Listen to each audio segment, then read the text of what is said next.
এই দেখো, এই শাড়িটা খুব সুন্দর তাই না? এই শাড়িটাই আমি ডিসাইড করেছিলাম পুজোর সময় পরবো বলে। বেশ লাল পেড়ে একটা সাদা শাড়ি পরলে বেশ বাঙালিদের মধ্যে একটা মাধুর্যই অন্যরকম। আর পুজোর মধ্যে লাল পেড়ে সাদা শাড়ি তো ভীষণই চলে। এদিকে দেখো আমার ছেলেটা এতটাই বড় হয়ে গেছে যে একা একা গ্যাস নিচ্ছে। ভাবতেও ভালো লাগে, দুদিন আগেও খুব কাঁদতো গ্যাস দিতে গেলে। যাই হোক, চলে এসেছি আবার নতুন একটা ভিডিও নিয়ে। নতুন বলতে আগের দিনে যে ভিডিওটা তোমাদেরকে অর্ধেক করে রেখেছিলাম সেইটুকুই, বাকিটা তোমাদের সাথে শেয়ার করার জন্য চলে এসেছি।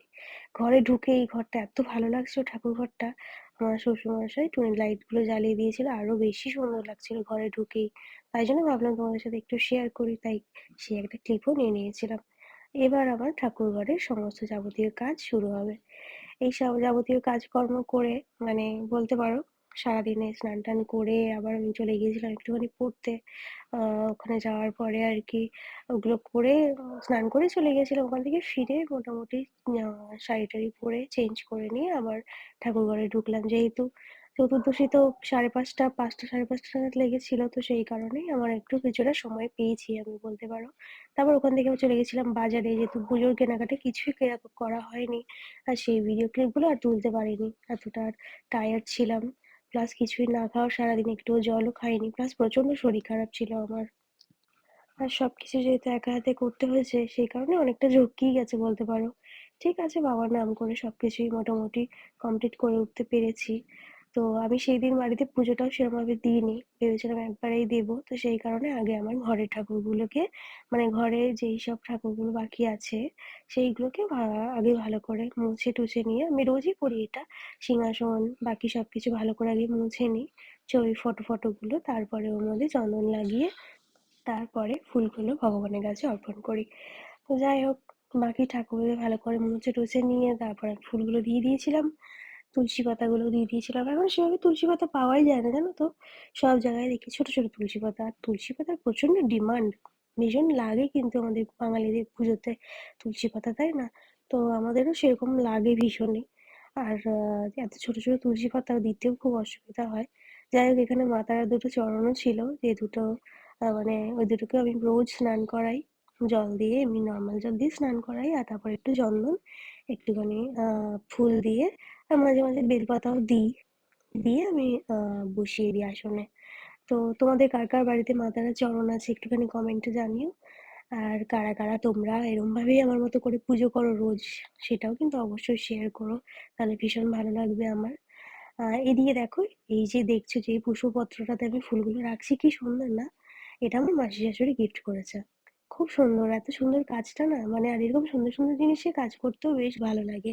তো আমি এই জন্য ফুল টুলগুলো সব সাজিয়ে নিয়েছিলাম একটা পুষ্পপত্রের মধ্যে, তাহলে আমার আর কি সুবিধা হতো আর কি, বাবাকে স্নান করানোর সময় সব এক জায়গায় থাকলে খুব ভালোই হতো।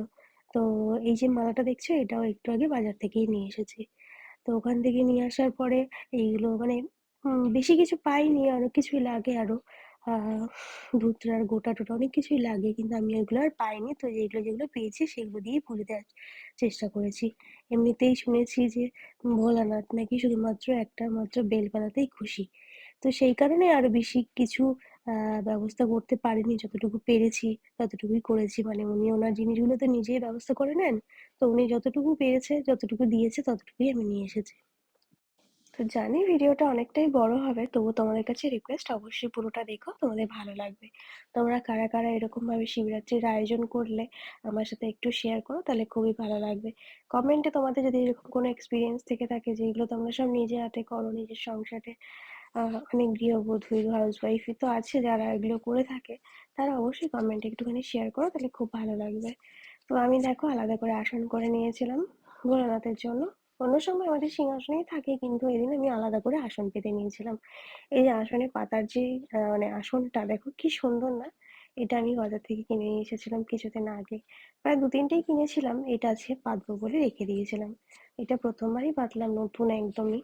হ্যাঁ, আর ওদিকে দেখো এই যে বেলটা দেখছো, ওই বড় যে বেলটা ওটা কিন্তু আমাদের মানে আমার বাপের বাড়ির গাছের। কি বড় না বলো বেলটা, খুবই সুন্দর, মানে বেশ ভারীও ছিল।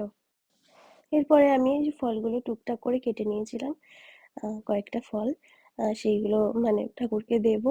আর হচ্ছে গিয়ে এমনি 5 রকম মিষ্টি দই যা যা থাকে যা যা লাগে আর কি, এইগুলোই দেবো। তাছাড়া আমি একটুখানি সাবুও দিই ভগবানকে। আ এমনি আমাদের বাড়ির ওখানে একটা মন্দির আছে, সেখানে আমি দেখেছি সবসময় সাবুই দিতে। তো সেই কারণে আমিও যেহেতু সাবুই মানে উনার কাছ থেকে প্রসাদ পেলে সেটা সবথেকে আমার ভালো লাগে আরকি। আমি নিজে সাবু খাবো অথচ প্রসাদ হিসেবে দেবো না, সেটা একদমই ভালো লাগে না। তো সেই কারণে ভগবানকে একটু মানে ভোগের মধ্যে একটুখানি সাবু দিয়েছিলাম। তারপরে এই যে আমি বাবার মাথায় জলটা ঢেলে নিলাম ফাইনালি। তো আমি তো জানি না কিভাবে করতে হয়, কার কি নিয়ম আছে। তবু যতটুকু জানি, যতটুকু শিখেছি, এই সেইটুকুই করলাম। যদি কোনো ভুল ত্রুটি হয়ে থাকে তোমরা অবশ্যই কমেন্টে জানিও। ভোলানাথকে স্নান করানোর তো অনেকই নিয়ম থাকে। এবার আমি সবকিছুই জানি না। তবুও অনেকের অনেক রকম নিয়ম আছে, অনেকে অনেক রকম নিয়ম পালন করে। কিন্তু আমি যেটুকু জানি, যেটুকু শিখেছি সেটুকুই পালন করার চেষ্টা করেছি। তো তোমরা কিভাবে করো সেইগুলো এক্সপেরিয়েন্সও একটু শেয়ার করো। তাহলে আমার বেশ ভালো লাগবে। তো তারপরে আমি শিবলিঙ্গটাকে আবার খুব ভালো করে একটুখানি মুছে নিয়েছিলাম। মুছে নিয়ে তারপরে আহ মানে চন্দনের ফোঁটা দিয়েছিলাম আরকি। আর এই দেখো মালাটা পরিয়ে দিলাম। বেশ কি সুন্দর লাগছিল তাই না বলো দেখতে? আর আমার যাই হোক মানে ঠাকুর ঘরের একটু সাজাতে বেশ ভালোই লাগে। আরো ভেবেছিলাম জানো তো কয়েকটা চেন লাগাবো। কিন্তু সময়ের অভাবে আর সেরকম কিছু ঠাকুর ঘরটা সেরকম একটা সাজিয়ে উঠতে পারিনি। তাও তো এসে দেখলাম যে আমার শ্বশুরমশাই মোটামুটি টুনি বাল্বগুলো জ্বালিয়ে দিয়েছিল। তার জন্য ঘরটা এত অপূর্ব লাগছিল। তোমরা তো একটুখানি ক্লিপ দেখলেই কেমন লাগছিল অবশ্যই কিন্তু জানিও তুমি, হ্যাঁ? আর এই দেখো আমার সাজানোর পরে ঠিক এরকম লাগছিল। প্রত্যেকটা মানে আসলে আমি ফুল দিয়ে একদম ভরে দিয়েছিলাম। তারপরে ভোগ নিবেদন করে দিলাম ঠাকুরকে। এবার আমি আরতি করলেই ব্যাস আমার পুজো মোটামুটি কমপ্লিট হয়ে যাবে। তো যতটুকু সাধ্য মতো আমি দেওয়ার চেষ্টা করেছি ভগবানকে ভোগ। তো তোমরা কি দিয়ে ভোগ দাও সেটা কিন্তু অবশ্যই শেয়ার করো। আর আমি চেয়েছিলাম যে ভগবানকে ওইদিন একটুখানি ঘিয়ের প্রদীপ দিয়ে আরতি করব। সেই কথা মতোই আমি ঘিয়ের প্রদীপই দিয়েছিলাম। আর দিয়েছিলাম ধূপকাঠি। ধূপ দেওয়ার ইচ্ছে ছিল ভীষণ, কিন্তু আর হয়ে ওঠেনি আর কি। তো আহ যাই হোক ওই জন্য আমি ধূপকাঠি দিয়েছি। ওই দিন ধূপ দিলে আরো বেশি একটু পজিটিভ ভাইব থাকে আর কি। তোমরা পুজোতে পারলে ধূপই দেওয়ার চেষ্টা করো। আমি পারিনি ওই দিন, কিন্তু আমি বেশিরভাগ সময় কিন্তু আমি ধূপই দিয়ে থাকি। তো যাই হোক ভগবানের কাছে সবার মঙ্গল কামনা করে তারপর আমার পুজো শেষ হলো। তো দেখো কেমন লাগছে পুরো ঠাকুর ঘরটা। কি সুন্দর একটা পজিটিভ ভাইব পাওয়া গেল তাই না? ভিডিওটা কেমন লাগলো অবশ্যই জানিও। ভালো লাগলে অবশ্যই লাইক কমেন্ট করো।